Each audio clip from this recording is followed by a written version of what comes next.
कन्नौज में उत्तर प्रदेश को $1 ट्रिलियन की अर्थव्यवस्था बनाना शासन की सर्वोच्च प्राथमिकता। विभिन्न सेक्टर्स का जीवीए आंकलन करने हेतु प्रदेश में विभिन्न प्रकार के सर्वेक्षण संचालित है। जिलाधिकारी शुभ्रांत कुमार शुक्ल की अध्यक्षता में कलेक्ट्रेट गांधी सभागार में सांख्यिकी आंकड़ों के संग्रहण के संबंध में संगोष्ठी संपन्न हुई।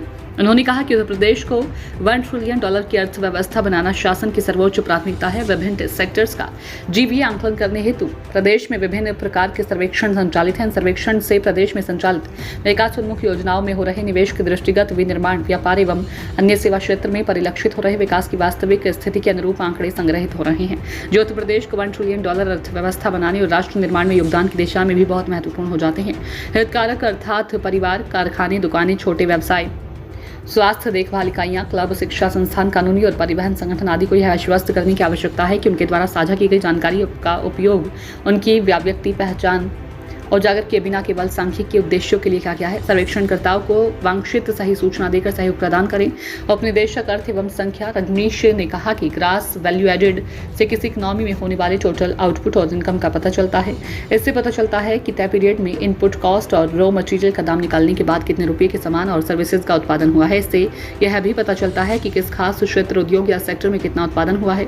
इससे नेशनल अकाउंटिंग के नजरिए से देखा जाए तो माइक्रो लेवल पर जीडीपी में सब्सिडी और टैक्स निकालने के बाद जो आंकड़ा मिलता है वह जीवीए होता है। अगर आप प्रोडक्शन साइड से देखेंगे तो आपको इसको नेशनल अकाउंट्स को बैलेंस करने वाले आइटम पाएंगे। उन्होंने कहा कि फैक्ट्री एक्ट में रजिस्ट्रेशन कम है। जिन लोगों का रजिस्ट्रेशन नहीं है वह समय से करा लें। उन्होंने कहा कि प्राइमरी सेक्टर का डेटा जिले से जाता है, जो जिलाधिकारी से सीन कराकर ही भेजा जाए। कहा कि उद्यमी बैलेंस शीट दिखाने से घबराए नहीं। अगर आप डेटा सही नहीं दोगे तो गवर्नमेंट सही तरीके से नीतियां नहीं बना पाएंगी। इंडस्ट्री के लोग संगठित क्षेत्र के साथ साथ असंगठित क्षेत्र का सर्वेक्षण डेटा दिलाने में सहयोग करें। यह सर्वे लगातार चलते रहते हैं। अधिकतर पाया जाता है कि अंडर रिपोर्टिंग की जाती है। जो डेटा दिया जाए शुद्ध दिया जाए। कहा कि रियल डेटा जाने पर इकोनॉमी बढ़ेगी। उन्होंने कहा कि भारत सरकार, नीति आयोग आदि विभागों की नीतियां डेटा के आधार पर बनती है। डेटा में किसी प्रकार की कमी नहीं होनी चाहिए। बैठक में अपर जिलाधिकारी आशीष कुमार सिंह, जिला विकास अधिकारी, जिला पूर्ति अधिकारी, जिला बेसिक शिक्षा अधिकारी, उपायुक्त उद्योग प्रभारी, जिला अर्थ एवं सांख्यिकी अधिकारी के साथ ही उद्यमी व व्यापारी संगठन के सदस्य आदि मौजूद थे। तो सर्वे पूरे जिले में चलते हैं, पूरे जिले का जाता है। लॉन्ग इवेंट नहीं है, पूरे भारत का एक साथ डेटा जाता है। ये नेशनल स्टेट इनकम हर साल बनती है, तो मार्च के बाद पूरा क्रॉप का, इंडस्ट्री का सारा डेटा वो जो है वो मिल जाता है हम लोगों को, और उसके बाद उस पर एक्सरसाइज होती है। ब्लॉक से नहीं है, पूरे भारत ये सर्वे चल रहा है। भारत सरकार के लोगों का पूरे भारत में सर्वे चल रहा है, एक जगह नहीं चल रहा। कन्नौज ही नहीं है, पूरे भारत में सर्वे चल रहा है।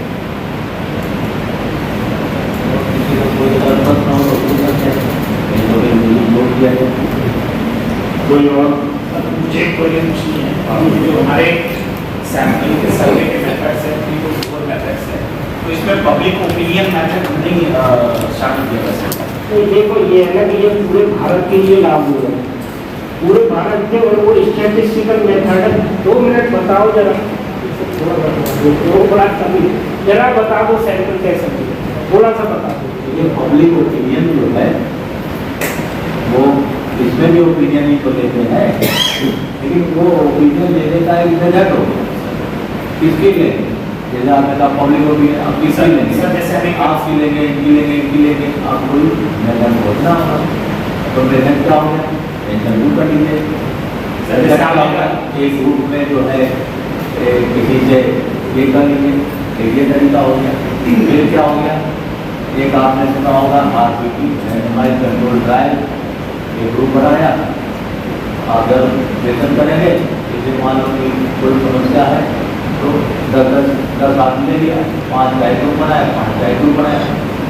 जो एक ग्रुप है उसको केवल ऑब्जर्व करेंगे और बाकी दूसरे से कुछ ऐसे कुछ कंट्रोल ट्रायल होता है। बहुत सारे ऐसे मेथड हैं, उनका ग्रुप इंटरव्यू होता है, उससे भी जानकारी करते हैं। इस तरह से मेथड है। आप इनके स्टैंडर्ड करते हैं और बहुत स्टैंडर्ड गवर्नमेंट एकदम फुल है, उसके बेसिस पे ऑफिस है, ये अपने मन से कुछ नहीं करते। सर मैं यही कहना था, जैसे मिल्क प्रोडक्शन के बारे में आपने बात करा, जैसे हम अक्सर पढ़ते हैं कि कंजम्पशन जो है वो 3 to 4 टाइम ज़्यादा है प्रोडक्शन से।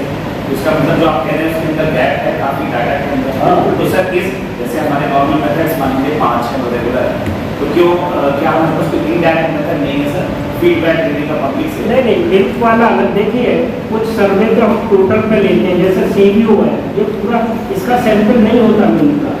मिल्क में सीबीओ साहब को पता है कि उनके दुधारू पशु कितने हैं, उसके बाद उन्होंने ये निकाला कि लगभग एक दुधारू पशु इतना दूध देता है, उन्होंने अपना कैलकुलेशन। और एक गाँव में 50 पशु है, उन्होंने जोड़ा 50 का डिवाइड किया, 4 किलो दूध आ रहा, 4 से मल्टीप्लाई। ये तो कुछ डेटा जैसे एग्रीकल्चर का तमाम डेटा पूरे जाते हैं। ये जो असंगठित क्षेत्रों उद्यमों का ये हम सैंपल बेस पर तमाम कर रहे हैं। बाकी का जो सरकारी विभाग कर रहा है काम वो पूरा, जैसा आलू का तो हमें पता है कि कितना हमारा प्रोडक्शन होगा, तो वो पूरा जाता है। बाकी का क्योंकि इंडस्ट्री और ये असंगठित क्षेत्र का नहीं कर सकते, इतना बड़ा देश है, उसमें लाखों यूनिट करोड़ों यूनिट्स होंगे, तो वो नहीं कर सकते, तो उनके लिए सैंपलिंग। और सैंपलिंग का देखो मैं बताऊं, जैसे 100 है तो इवन नंबर में दे दिया 1, 3, 5, 7, 9 ऐसे वैसे मिल नहीं, या ओवर नंबर वाली उठा लो, इस तरह से लेते हैं, उसका फॉर्मूला है। और वो फॉर्मूला निश्चित है, वो हर जगह पूरे देश में लागू होगा, उसी के तहत सेलेक्ट होगा। और किसी को कोई प्रश्न किसी के उसमें हो तो पूछें। चलिए देखिए, जैसा कि अभी इतनी जो चर्चा का चर्चा हुई, जिसमें कि हमारे कार्यकारी महोदय की अध्यक्षता में भी बताया गया और जो कानपुर से अपने डॉक्टर साहब आए उन्होंने भी बताया, मोटा मोटी बात ये निकल गई बदलाव इस मीटिंग का ये है कि जो अंडर रिपोर्टिंग होती है, बात ये नहीं कि मेरा सेक्टर कौन सा रह गया, कौन सा हमने जो उसको कवर अप कर दिया। बात ये है मुख्यतः कि हमने जो सेक्टर लिया है उसका सारा डेटा जो हो प्योर हो, शुद्ध हो और उसमें किसी भी तरह की मिलावट ना हो। हम जो बात बताएं सही बताएं। जैसे कि हम ग्रेडिंग होती है, बच्चों की रिपोर्ट कार्ड बनता है और उसी तरह से हम लगा देते हैं कि साहब इसको A+ देंगे, इसको A देंगे, इसको A++ देंगे।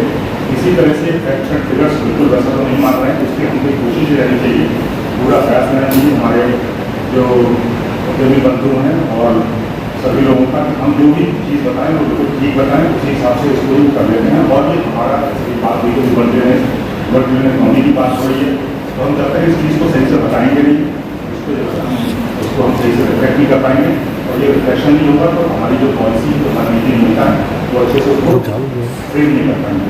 तो मैं उम्मीद करता हूँ जो हमारे 2-3 मुख्य विभाग में, हमारे कृषि विभाग हुआ, हमारे पशु चिकित्सा विभाग हुआ, चीफ जैसी साहब हुए, तो लोग अपना पूरा सहयोग करेंगे, हमारे मुख्यमंत्री मंत्री बनूँ पूरा सहयोग करेंगे। मैं इस बात के साथ टीवी साहब का और ये धन्यवाद ज्ञापित करता हूँ और अपनी ड्यूटी को यहाँ पर